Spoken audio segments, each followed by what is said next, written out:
caused by an improvised explosive device. They say that the device was possibly detonated remotely. However, some eyewitnesses claim a suspect was whisked from the scene moments after. Hatujui ni customer ameingia nayo ama ni mtu alikuja kacha mizigo awekewe ama ni mmoja wetu wa ndani, hatuwezi jua. The first person who was rounded up by the GSU was put in the car and taken away. As the owners of the stalls behind me pick up the pieces, police have also started to collect evidence that will help them get to the bottom of the incident that occurred today in Moi Avenue. Catherine Omwando, KTN in Nairobi. It was a busy afternoon at the Kenyatta National Hospital, which received the bulk of casualties from today's city blast. 28 out of the 33 people injured in the blast were rushed to the facility, 4 in critical condition. All victims have been stabilized and will soon be discharged. KTN's Asha Mulu with the details.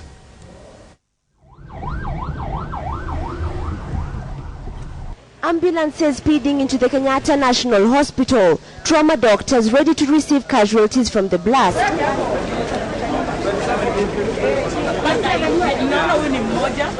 Scenes like these are becoming too familiar for the country's referral hospital. At least 33 people were injured in the attack, 5 critically. Kenyatta National Hospital received 28 victims, 4 of whom sustained serious injuries. The hospital's acting CEO, Thomas Mwite, confirmed that his team was able to stabilize all patients by evening. We have taken 2 to the burns unit, 1 to the burns unit, and the one who has the other burns unit is going to theater. The other one is being operated for the fractures that have been sustained. The rest of 24 patients have minor soft tissue injuries, and they are being seen. Those discharged by the end of the day had hardly recovered from the shock. They were left with no choice but to take one step at a time, heading back home, still trying to piece together the events of an experience that they describe as dreadful. Just somebody came and left his bag in one of the stores, and within less than 3 minutes there was a blast. And the place went into flames, and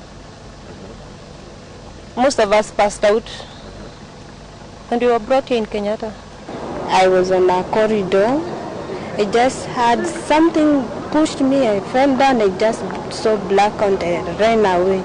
Police Commissioner Matthew Terry and Minister for Internal Security George Saitoti led other government officials in comforting those affected by the blast. I'm very happy about the doctors, and I want to commend them, not only for this particular incident, but for many other incidents. Whenever something has happened, they have always been able to receive the patients. Following today's incident at the CBD, Kenyans say the government should view this as another challenge to fast-track the implementation of putting up CCTV cameras in the city, especially in the Nairobi CBD. Reporting for KTN Prime, I'm Asha Mulu. I'll be sure to catch up with KTN tomorrow for a follow-up of those details. But right now to politics, and the fate of political party hoppers hangs in the balance, with the High Court seeking confirmation that they have indeed left the parties that sponsored them to Parliament. Justice Mohammed Warsame wants the Registrar of Political Parties to file information about the political parties which sponsored all the 222 members of Parliament and whether they were still in those parties. But what does this mean for the members of Parliament who have publicly disowned their political parties? KTN's Noah Otieno reports. Political parties registrar Lucy Ndungu might at last be forced to make public which MPs are registered in new political parties different from those on which they were elected to Parliament.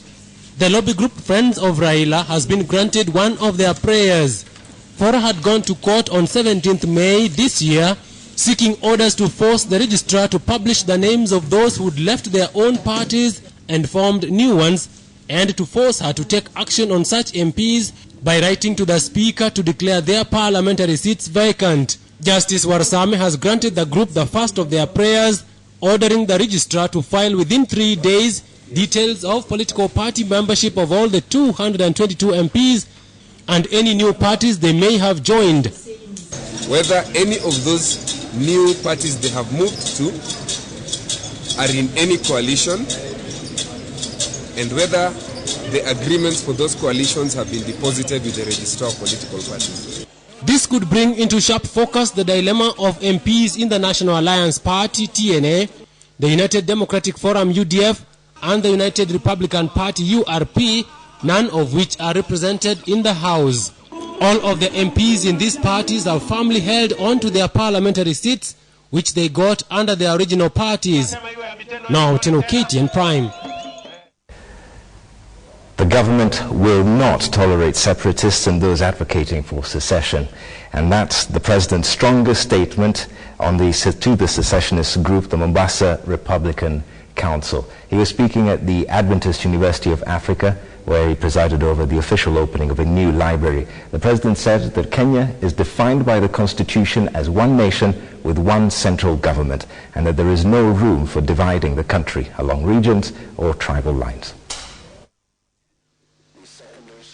The president broke his silence over the ongoing debate on the separatist group MRC in a bold statement, saying his government will not tolerate the group's call for secession. We should stop misleading wananchi that there is any room for the cession of any part of our nation. Kenya has been and will continue to be one national entity. However, Kibaki's statement differs largely with that of the Prime Minister Raila Odinga and Deputy Prime Minister Musalia Mudavadi, who are blowing hot and cold over the matter.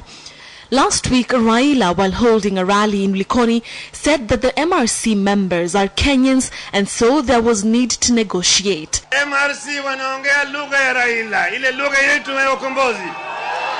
Musalia Mudavadi in another rally said that he will introduce a motion in Parliament asking the House to form a select commission to investigate the MRC. Honorable Kioni has already drafted a motion to look into the issue of having a select committee that will dialogue with the MRC and the issues that affect them so that we can find a lasting solution to this issue.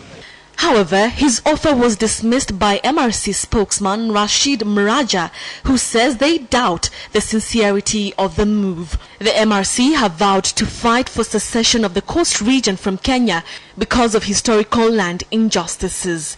For KTN Prime, I'm Betty Kialo. URP party leader William Ruto has urged Kenyans to elect leaders based on their capacity to deliver results. This as Ford Kenya presidential hopeful Moses Wetangula pitched camp in Ukambani, where he opened party offices. These and more stories in our political briefs. Ford Kenya party leader Moses Wetangula is calling on his fellow politicians to stop spreading tribal sentiments in their campaigns. Wetangula spoke while opening Ford Kenya offices in Kangundo. Party of Action presidential candidate Raphael Tuju has distanced himself from claims that he is backing a full trial for the Kenyan Hague suspects.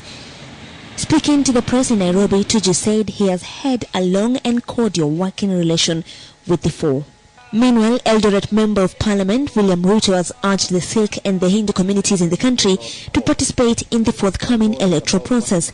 Ruto called on the communities to choose their leaders on the quality of their agenda for development and not on the basis of race, tribe or religious affiliation. He was speaking in Nakuru. And finally, Water Minister Charity Ngilu says the current constitution makes it mandatory for the government to provide all essential needs to its populace. Ngilu, who was on a tour of northern Kenya, says it is regrettable that the region continues to lack water and security under the watch of the government. You are watching KTN Prime. We'll have KTN Business Today shortly, and remember that we have the repeat of the second part of The Untouchables also later in this bulletin.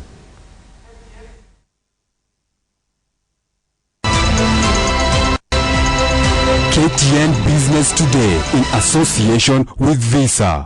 When you pay with your Visa card, you stand a chance to win a return trip for two to the London 2012 Olympic Games.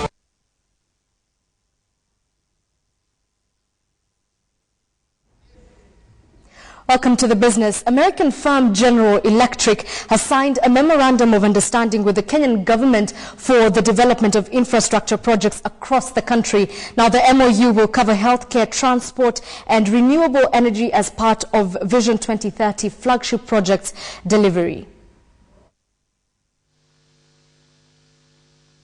Having already set up its African headquarters in Nairobi, General Electric is keen on taking its relationship with the government further, with a commitment to invest in key economic sectors. We've got four main areas that we're looking at: energy generation, rail transportation, especially in signaling and freight and locomotives, healthcare, and then in training, and technical training for engineers, technicians, etc. In the rail sector, GE will be working with Rift Valley Railways to refurbish aged locomotives as well as providing engines for the company. Many of these projects, some are ongoing, many are in the very early stages of development, some will be conceptualized as we go along. So it's not like there is some ceiling figure.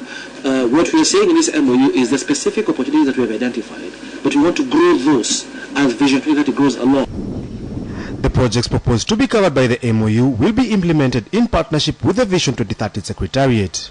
The Secretariat believes the partnership will greatly enhance its delivery to ensure a major focus on knowledge, technology transfer and human capacity is developed. Michael Karanja, KTN Business Today. Here now is a compilation of other business stories of the day in our KTN Business Wrap. Public service bus company Akamba has had 20 of its buses placed on auction by one of its financiers for failing to meet its obligation. In an advertisement on the local dailies, the public auction has been set on the 6th of June 2012. This comes as a big blow that might see the regional bus company's dominance in the Kenyan transport market come to an end. Information Minister Samuel Pogisho has summoned mobile service providers to a meeting aimed at resolving some of the challenges in the local telcos industry. Some of the main issues to be addressed in the early morning meeting slotted for Wednesday include telephone interconnection rates, number portability and cable vandalism. And finally, today marked the opening of the Open Innovation Africa Summit that sets the stage for more than 200 of Africa's top policymakers, developers, entrepreneurs, and private enterprises to engage in 3 days of intense debate at the Open Innovation Africa Summit OSIA in Nairobi. The OIAS exists to stimulate discussion about the role of entrepreneurship, innovation and ICTs in Africa. The main aim of the summit is to empower African thought leaders to find ways to spur technological innovation within their own local contexts. Boni Tunya for KTN Business Today. KTN Business Today in association with Visa. Visa, supporting athletes and the Olympic Games for 25 years.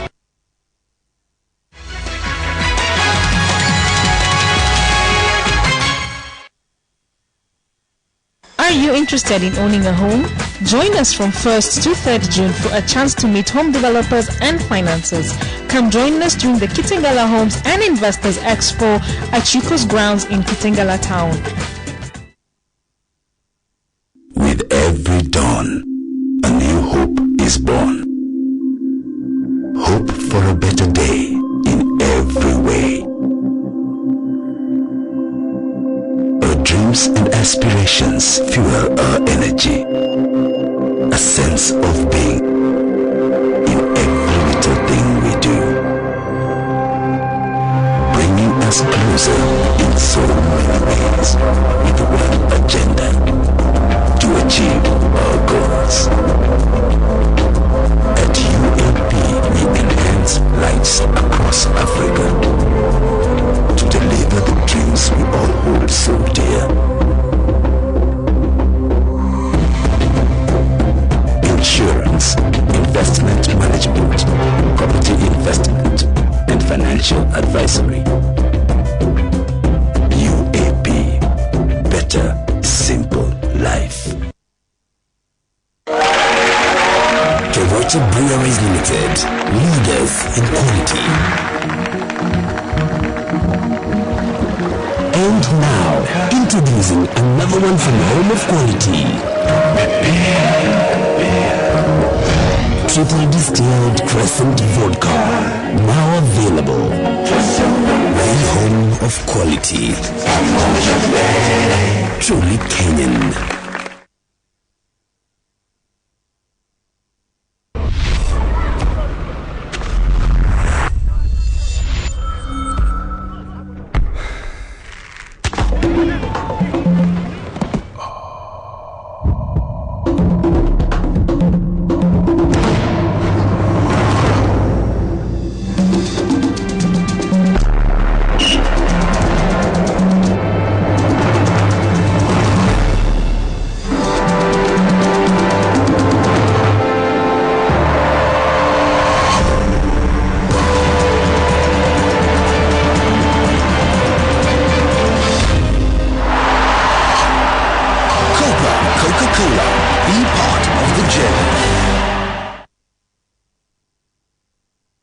For 25 years, Visa has helped athletes get to the Olympic Games.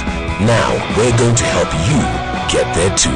When you pay with your Visa card, you stand a chance to win a return trip for two to the London 2012 Olympic Games to fuel the athletes that you stand and cheer in person. Visa, supporting athletes and the Olympic Games for 25 years. People everywhere go with Visa. Mimi naamini nchi imebarikiwa. Ndio tunalisha watoto wetu, ndio tunalisha wajukuu wetu, ndio nyumbani. Mimi najua ukipanda kayapa, uwezi ukavuna mboga. Kila roho ya Mkenya ni shamba la Kenya. Hiyo roho yangu na yako ndio shamba la Kenya, wajukuu wetu watakayovuna baadaye. Mbona tuwapandie mimea ya chuki na ukabila na tufikirie watavuna mapenzi?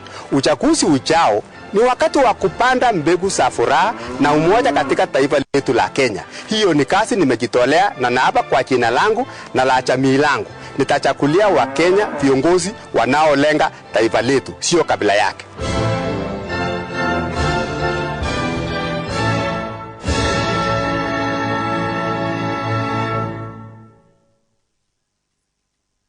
At last, an investment group account for people with big ideas. For investment groups with big ideas, now there is the Fusion Group account from Consolidated Bank. Open your account today and enjoy no monthly charges, attractive interest rates and savings, loans up to 3 times the group savings at attractive interest rates, free internet banking, and membership to the bank's business club. Terms and conditions apply. Consolidated Bank, growing with you. Turn your house into a home by visiting the Iranian Solo exhibition with fantastic offers on furniture, leather products, handicrafts, carpets, and so much more. The Iranian Solo exhibition from 26th May to 8th June at KICC. Entrance and parking is free. That may be good enough for these germs, but germs are getting tougher. You need advanced protection. Lifebuoy Advanced Lifebuoy gives protection against 10 infection-causing germs. 10 infection-causing germs. 1 advanced protection. Lifebuoy. I'll be with you in a minute. Okay, Dad. By the way, the landlord called. No problem. With Simple Banking, I can transfer cash from my bank account to his bank account. And the electricity bill is due. Paid. And Dad, can I have some money for my Vision account? You're here. And I need to go to the salon. Pay your utility bills, transfer funds between M-Pesa and your bank account, inquire your account balance, get mini statements, and purchase airtime with Simple Banking from NBK. Visit your branch today and start enjoying the convenience that is Simple Banking. Madam, I'm your husband, not a bank. But your phone is. Simple Banking. Benki Ulipo. National Bank. The bank where you belong.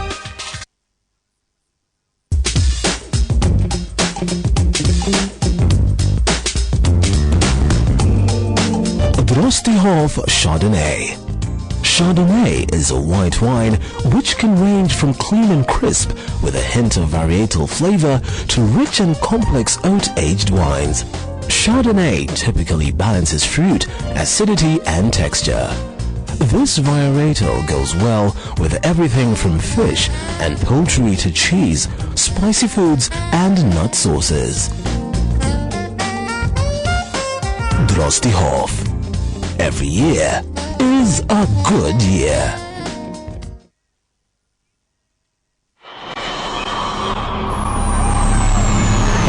At UAP, we enhance lives across Africa.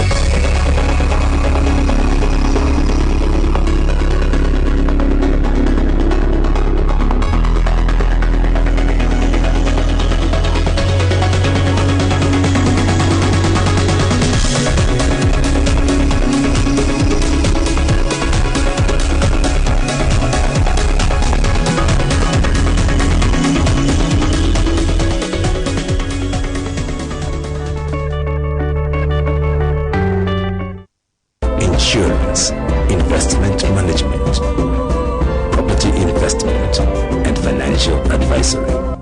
UAP, better, simple life.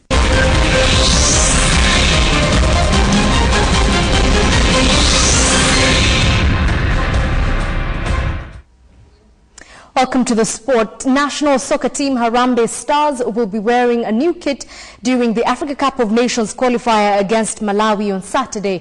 Football Kenya Federation is in the final stages of sealing the deal with the Spanish sportwear